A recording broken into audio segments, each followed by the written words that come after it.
আজকে আমি তোমাদের ক্রাইমের যে সত্য ঘটনাটা শোনাবো সেটা উত্তরপ্রদেশের একটা ঘটনা।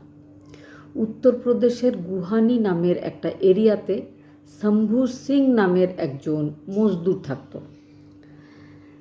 তার স্ত্রী পার্বতী, তাদের দুই সন্তান কুলদীপ সিং, কাঞ্চন সিং।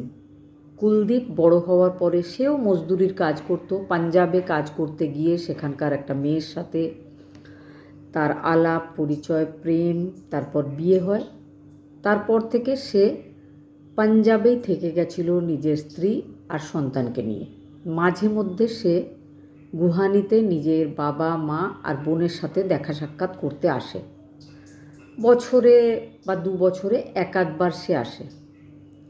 বাবা মা আর কাঞ্চন থাকে গুহানির ওই বাড়িতে।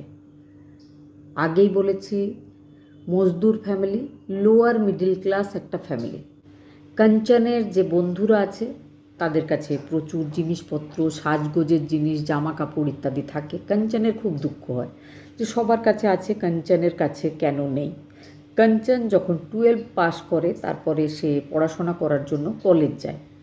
তখন কিন্তু নিত্য নতুন ছেলেদের সাথে, লোকেদের সাথে সে বন্ধুত্ব করে, সম্পর্ক তৈরি করে, শুধু জিনিসের বিনিময়ে।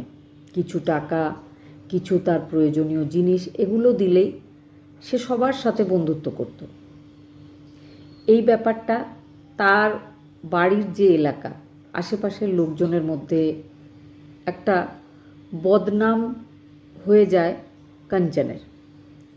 এক সময় কাঞ্চনের মা বাবার কানেও আসে কথাটা, মেয়ের ব্যাপারে সবাই খারাপ কথা বলছে, চরিত্র তার খারাপ, সবাই এটাই মনে করছে। তাহলে আর দেরি করা যাবে না, একটা উপযুক্ত পাত্র দেখে তার বিয়ে দিতে হবে।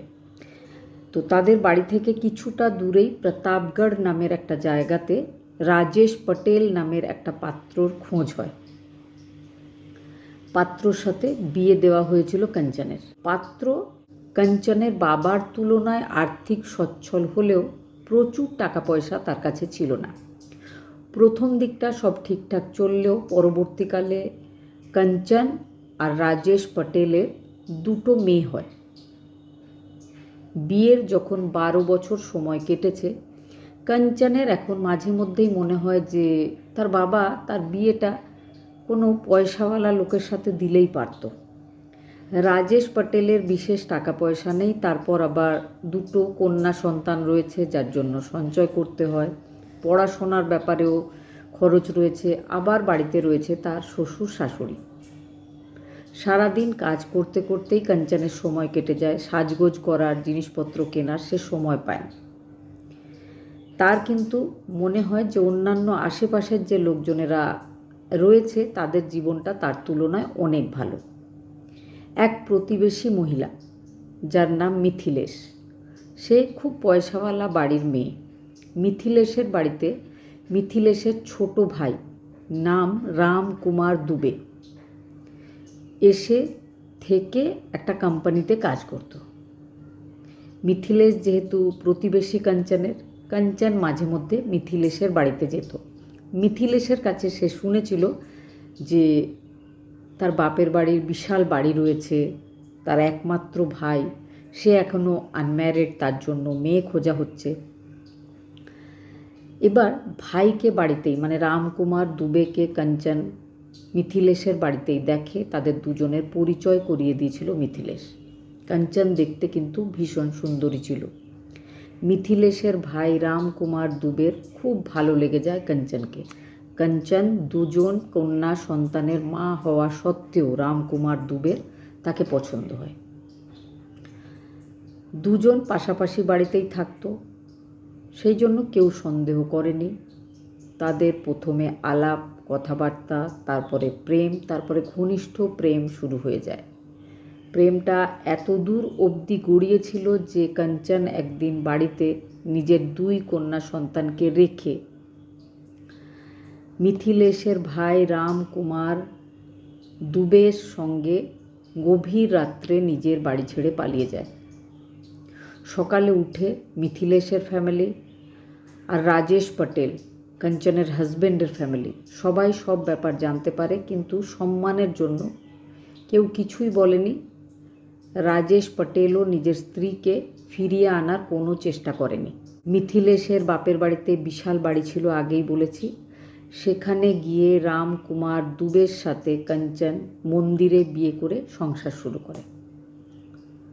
সংসার ঠিকঠাক চলছিল। বিয়ের 2 বছর পরে তার একটা ছেলে হয়। আরও একটা ব্যাপার, বিশাল বাড়ি ছিল মিথিলেশের আর মিথিলেশের ভাই রামকুমার দুবের, কিন্তু রামকুমার দুবে খুব একটা ভালো কাজ করত এমন নয়। লিকুইড মানি তার হাতে খুব কম ছিল। বিশাল বাড়ি থাকলে খরচের টাকা কোথায়? বিশাল বাড়ি, তাও গ্রামাঞ্চলে, যে ভাড়া দেওয়ার পরে অনেক টাকা হবে এমনও নয়। তাহলে সেই কিন্তু বাড়িটা বড় হলেও একই রকমভাবে অভাবের মধ্যে দিয়ে সংসার চলছিল কাঞ্চন আর রামকুমার দুবের। আবারও তাদের বিয়ের পরে কেটেছিল 6 বছর। এখন 4 বছরের সন্তান রয়েছে তার। সন্তানকে স্কুলে ভর্তি করার সময় হয়েছিল। সন্তানকে স্থানীয় একটা স্কুলে ভর্তি করা হয়েছিল। প্রত্যেক দিন সেই বাচ্চাটাকে স্কুলে পৌঁছে দেওয়ার আর স্কুল থেকে নিয়ে আসার কাজটা করত কাঞ্চন। কাঞ্চন স্কুলে পৌঁছে দিতে যাওয়ার সময় কয়েকদিন স্কুলে যাওয়ার পরেই স্কুলের সামনেই ছিল একটা বিশাল বড় সুন্দর দোকান। দোকানের সঙ্গেই একটা বিশাল বাড়ি। সেই বাড়ি আর যে দোকান রয়েছে সেই দোকানের মালিকের নাম রামেশ্বর পটেল, একজন ম্যারিড ভদ্রলোক, 2 সন্তানের বাবা। কাঞ্চনের সাথে সেই দোকানদারের আবারও বন্ধুত্ব হয়ে যায়। দোকানদারের সাথে রোজ দেখা সাক্ষাৎ শুরু হয় ছেলেকে স্কুলে পৌঁছাতে গিয়ে। তারপর মাঝে মধ্যে তারা ঘুরতে শুরু করে। দামি দামি জিনিস সেই ব্যবসাদার কাঞ্চনকে কিনে দিতে শুরু করে। কাঞ্চন যেটা একদম কম বয়স থেকেই খুব পছন্দ করত, দামি দামি সাজগোজের জিনিস, যেটা তার কাছে ছিল না কখনোই সে নিজের টাকায় সেগুলো কিনতে পারত না। সে সেগুলো কেনার জন্য বিভিন্ন রকম রাস্তা খুঁজে বেড়াতো। এখন না চাইতেই সেই ভদ্রলোক তাকে বিভিন্ন রকম জিনিসপত্র কিনে গিফট হিসাবে দেওয়া শুরু করে। তখন কাঞ্চনের মনে হয়েছিল এতদিনে সে নিজের উপযুক্ত একজন সঙ্গী পেয়েছে। এবার সে বাচ্চাকে স্কুলে দিয়ে মাঝে মধ্যেই সেই ভদ্রলোকের সাথে তার কারে বসে ঘুরতে শুরু করে। আশেপাশে পরিচিত লোকজন ভর্তি। সবাই কিন্তু দেখে ফেলে কাঞ্চনকে ওই ভদ্রলোকের সাথে ঘোরাঘুরি করতে। একজন প্রতিবেশী কাঞ্চনের হাজব্যান্ডকে ডেকে এই ব্যাপারটা জানায়। প্রথমে কাঞ্চনের হাজব্যান্ড রামকুমার দুবের ব্যাপারটা বিশ্বাস হয়নি। তারপর যখন সে খুব ভালোভাবে ভেবেছিল, তখন তার মনে হয়েছিল যে তার সঙ্গেও কিন্তু এইভাবেই কাঞ্চনের বন্ধুত্বটা শুরু হয়েছিল। অর্থাৎ কাঞ্চন এমনটা করতেই পারে। তাও কিন্তু সে কাঞ্চনকে নিজে গিয়ে কিচ্ছু বলেনি। সে কাঞ্চনের ওপর নজর রাখছিল।